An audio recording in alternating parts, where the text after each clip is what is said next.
बिस्मिल्लाहिर्रहमानिर्रहीम अस्सलाम वालेकुम व्यूअर्स। जैसे कि आप लोग जानते हैं कि लेक्चरर, हेडमास्टर और हेड मिस्ट्रेस के हवाले से जो हमने एक एजुकेशन के हवाले से एक लेक्चरर की सीरीज़ स्टार्ट की हुई थी, उसी के दौरान हमने हेडमास्टर एसपीएससी हेडमास्टर का एक पेपर जो है वो मॉर्निंग शिफ्ट का डिस्कस किया है। Further we are going to discuss about evening shift headmaster paper which was conducted on 28 Feb 2024. Okay guys, let's take a start. Question number 1. What does enigmatic mean? कि enigmatic का मतलब क्या होता है? इसका आंसर ये है कि difficult to interpret. Question number 2. Identify the correct use of comma in the sentence. कि identify करें, शनाख्त करें कि comma किस जगह पे यूज़ होता है। आंसर इसका है after dinner we went for a walk.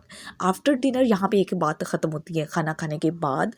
Next अब स्टार्ट होती है, कॉमा हमने लगाया we went for a walk, हम वॉक के लिए गए। Question number 3. Which sentence correctly uses are relatively pronoun? कि रिलेटिवली प्रोनाउन कौन सा होता है? आंसर इसका है the man who called yesterday is my brother. Question number 4. Which sentence uses correctly semicolon? कि सेमी कॉलन का किस तरह से हम यूज़ करते हैं एक सेंटेंस के अंदर?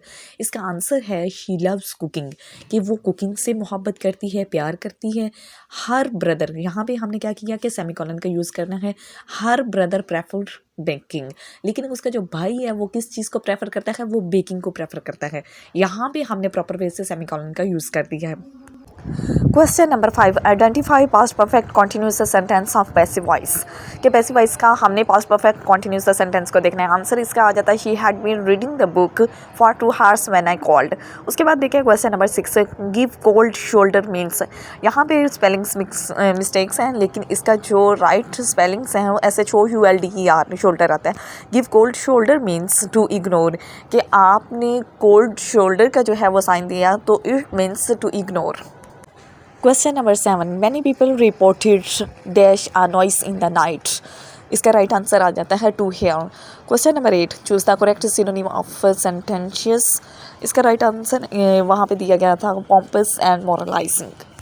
Question number 9. Choose the correct antonym of covert. The right answer is open. Question number 10. The person who renounces the world and practices self-discipline to salvation. The right answer is ascetic. Question number 11. The process of reasoning where conclusions are drawn from the premises. कि ऐसा process reasoning के हवाले से जिसमें conclusion जो होते हैं वो ड्राइन किए जाते हैं प्रीमाइसिस से, तो उसका राइट आंसर है deductive reasoning. Question number 12. Every education system is built around. हर एक नेशन का जो एजुकेशन सिस्टम होता है वो आइडियोलॉजी ऑफ नेशन के ऊपर बेस कर रहा होता है। Question number 13. Relationship of subjects at different level is called. इससे और पहले भी हमने जो हेडमास्टर का पेपर हमने डिस्कस किया उसमें हमने ये वाला क्वेश्चन ऑलरेडी डिस्कस किया हुआ है कि जब डिफरेंट लेवल आ जाए, कि रिलेशनशिप ऑफ सब्जेक्ट्स आ जाए डिफरेंट लेवल के हवाले से, तो तब आपने वर्टिकल के ही ऑप्शन को टिक करना है। उसके बाद देखें question number 14. Which is related to summative evaluation. Summative evaluation हमेशा at the end of the year exams होती है। Question number 15. Naturalism in education emphasises. कि नेचर जो है वो एजुकेशन के अंदर किस चीज़ पर सबसे ज़्यादा जो है वो फोकस करती है, प्रेफर करती है, एम्फासाइज करती है? तो राइट इसका आंसर है learning through direct experiences in nature के अंदर रहते हुए जितने भी एक्सपीरियंसेस होते हैं उसी के थ्रू लर्निंग होनी चाहिए, तो वही जो है वो नेचुरलिस्ट इसी के ऊपर बिलीव करते हैं, फोकस करते हैं। Question number 16. Famous book the Republic was written by. कि फेमस बुक रिपब्लिक किसने लिखी? तो राइट इसका आंसर है Plato. Question number 17. The concept of perennialism in education mean. जब भी प्रीनियलिज्म के हवाले से बात की जाए किसी भी स्टेटमेंट के अंदर, it means old traditions, old customs, old books, great books या फिर एवरलास्टिंग के ही ऑप्शन को ही आपने टिक करना है। Question number 18. Who is called the father of realism and scientific method. अच्छा, साइंटिफिक मेथड या फिर रियलिज्म के हवाले से जब किसी भी स्टेटमेंट के अंदर डिस्कस किया गया हो तो वो डायरेक्टली किससे कंसर्न कर रहा है, किससे रिलेटेड है? वो अरिस्टोटल का इसका राइट आंसर है। Question number 19. The technique of classroom management where teacher punishes negative behaviour by removing an unruled student. अच्छा, क्लासरूम के अंदर मैनेजमेंट के हवाले से अगर देखा जाए कि क्लास को मैनेज करना हो, एक ऐसा स्टूडेंट जो कि एन अनरूल है, मतलब कि वो मिसबिहेव कर रहा है, तो उसे किस तरह से जो है वो कौन सी टेक्निक यूज़ करके उसकी जो पनिश है उसे किया जा सकता है? वो टाइम आउट टेक्निक है। क्वेश्चन नंबर 20 देखिए cognitive theory learning is known as. जो कॉग्निटिव थ्योरी होती है वो हमेशा किसके साथ कंसर्न कर रही होती है, इंफॉर्मेशन प्रोसेसिंग थ्योरी से रिलेटेड होती है। Question number 21, according to Maslow the most important needs are. अच्छा, जो मैस्लो के अकॉर्डिंग सबसे इंपॉर्टेंट जो नीड्स हैं वो कौन से हैं, वो फिजियोलॉजी नीड्स है, लेकिन यहाँ पे रॉन्ग स्टेटमेंट दी गई थी उस पेपर के अंदर हेडमास्टर के हवाले से जब बात की जाए। Question number 22, branch of philosophy deals with art and beauty. यहाँ पे भी आर्ट एंड ब्यूटी के हवाले से बात की जाए तो किसी भी स्टेटमेंट के अंदर तो राइट आंसर इसका बनता है aesthetics. Question number 23, micro teaching is a flexible tool which refines teaching skills. Micro teaching जो होती है इसमें 10 to 15 मिनट्स की होती है, लेकिन इसका जो बेसिक पर्पस होता है उसमें टीचिंग स्किल्स को इम्प्रूव करना होता है। उसके बाद देखिए question number 24, basic research also known as basic. Already we know very well के basic research mean fundamental research. Question number 25, Montessori method introduced by के। मॉन्टेसोरी का जो मेथड है वो किसने इंट्रोड्यूस करवाया, वो डॉक्टर मारिया से रिलेटेड है। Question number 26, according to Crow and Crow the purpose of formal education के। फॉर्मल एजुकेशन का पर्पस बेसिकली क्या होता है कि स्टूडेंट्स को एक्टिव और कंस्ट्रक्टिव बनाना। तो राइट इसका क्या आंसर बनता है, make students active and constructive. Question number 27, यहाँ से बाई मिस्टेक स्किप हो गया, it's okay let's take a start. Question number 28, the sum of curricular and co curricular activities is the right answer is curriculum. अगर कहीं भी किसी भी statement के अंदर sum of co curricular and curricular activities के हवाले से कुछ भी पूछा गया हो तो आपने इसका राइट ऑप्शन जो है वो टिक करना है करिकुलम में, क्योंकि मोस्टली ऐसी वेबसाइट्स हैं, मोस्टली ऐसी जो है वो यूट्यूब के अंदर मैंने चैनल्स देखे हैं जिसमें एम्स को टिक किया हुआ था, but the right answer is curriculum. Secondly आप देखिए question number 29, ontology deals with. Ontology जो है मेटाफिजिक्स जो है वो किस चीज़ के साथ डील करती है, ये रियलिटी बेस होती है। Question number 30, organisational behaviour is the study of. Organisational behaviour किस चीज़ की स्टडी करती है, अब इंडिविजुअल और ग्रुप बिहेवियर की।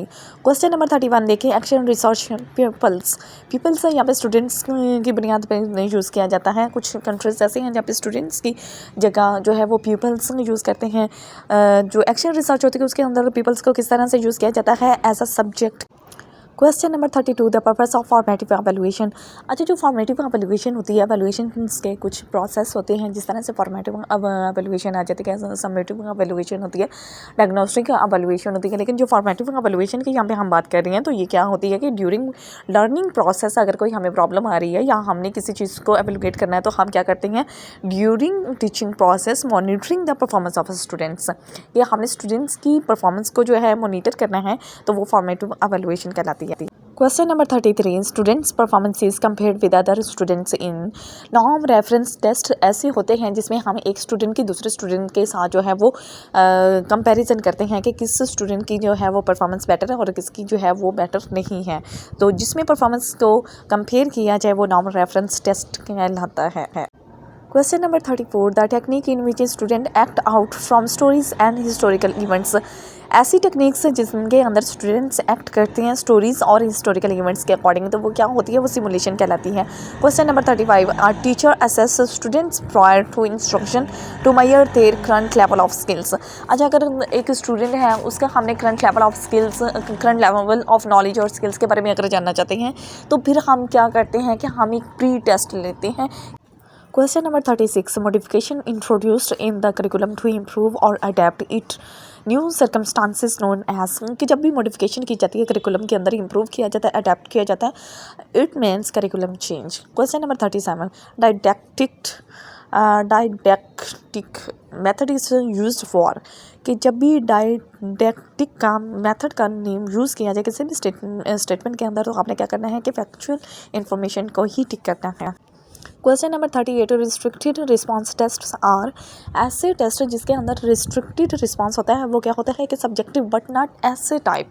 वो एक सब्जेक्टिव टाइप टेस्ट होता है लेकिन वो ऐसे टाइप टेस्ट नहीं होता, इसमें ये डिफरेंस होता है रिस्ट्रिक्टेड रिस्पांस टेस्ट के अंदर। Question number 39, group counselling means. Group counselling कहाँ पे की जाती है, ये एक पार्ट ऑफ स्कूल प्रोग्राम होता है कि एक ऐसा ग्रुप काउंसलिंग जो कि स्कूल के अंदर रहते हुए एक ग्रुप वाइज स्टूडेंट्स की काउंसलिंग करते हैं तो वो ग्रुप काउंसलिंग कहलाती है। Question number 40, motivation should be followed by the right answer is reward. Question number 41, the Socrates method is known as.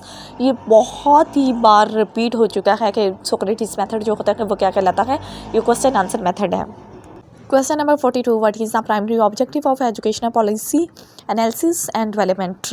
तो इसका राइट आंसर आता है improving educational outcomes and equity. Question number 43. In educational planning, SWOT stands for. SWOT जो है वो किस चीज़ पर जो है वो स्टैंड कर रहा होता है, उसका वो ये किस चीज़ का एब्रीविएशन है? तो इसका राइट आंसर आता है S for strength, W for weaknesses, O for opportunities and T for threats.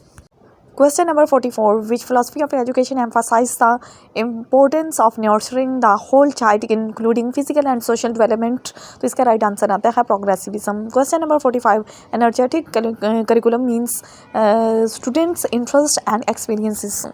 Question number 46. The Common Core state standards related to national curriculum in US. Question number 47. Instructional leadership referred to.